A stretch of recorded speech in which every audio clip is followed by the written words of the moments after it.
Alright, how's everybody doing today? I hope you are having a great day. I know I am. I've seen a lot of posts of people breeding crested geckos and gargoyle geckos in ways that I have found over the years to just not be that good or that efficient.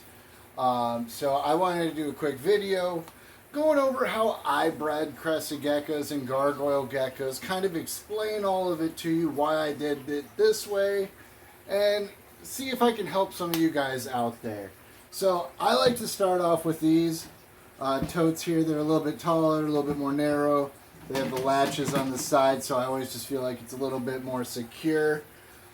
I go ahead and I put holes all the way around. I want to say this is a 27 quart tote. Honestly, I don't remember off the top of my head, and none of the ones that I have still have a label on it. No, they have all been removed.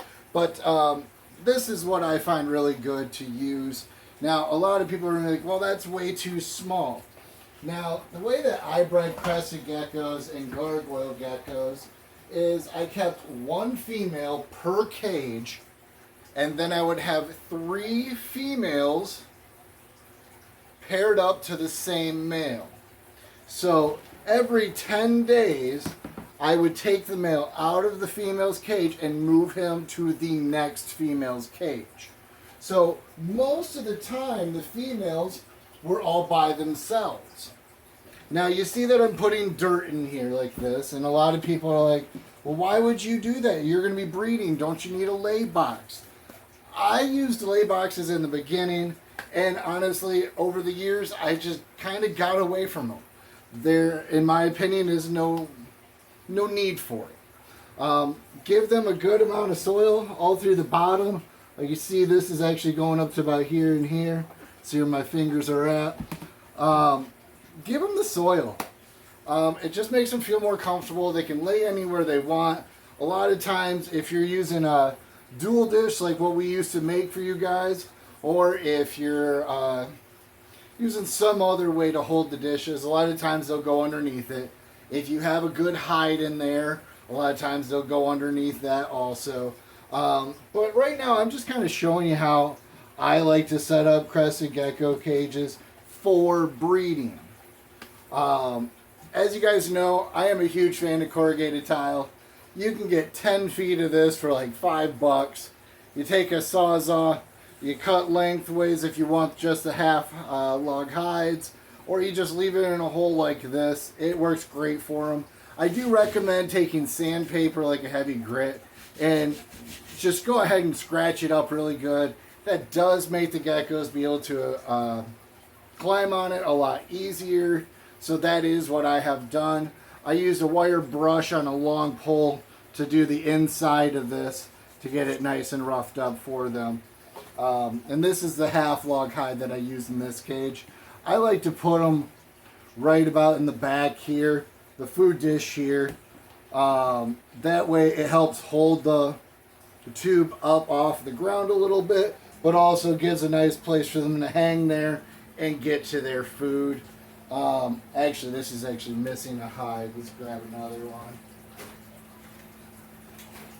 one. But you can do it just like this for breeders if you'd like, or you could add another hide. Sometimes, honestly, even just putting like a small flat lid in there is good also, because like I said, a lot of times they're going to go underneath stuff to try to lay their eggs, but they will lay them just about anywhere in their cage. Now, the easy thing with gargoyle geckos is no matter what, they're always going to lay the egg all the way at the very, very bottom of the soil. So a lot of times you can just lift the tote up, look underneath, and you'll see the eggs for gargoyle geckos. Crested geckos will lay their eggs at all different types of depths. So if you're breeding crested geckos like this, you gotta take most of the stuff out, sift through real quick, see if you find any eggs. But you should be sifting through, doing like that. If not daily, you want to do it at least every feed, in which if you're breeding, you want to feed at least 3 times a week. And then you see I got a plethora of just vines here. These are just like the vines we used to sell.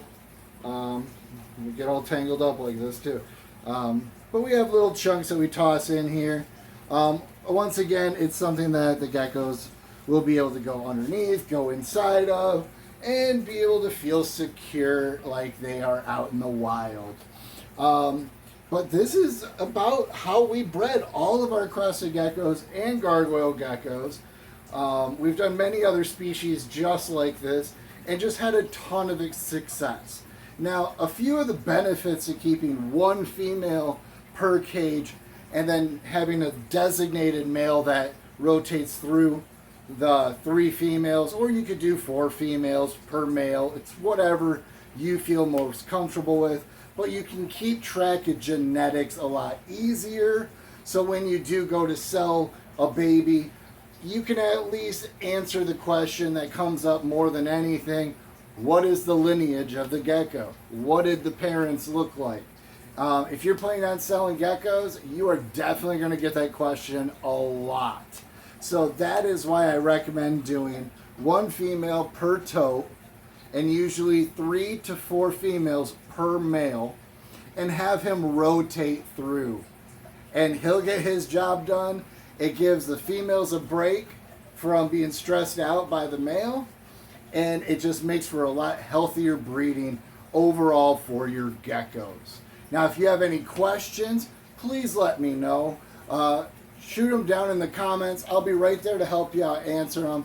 If I missed over something that you guys really want to know about the breeding, please let me know. I will be more than happy to answer it.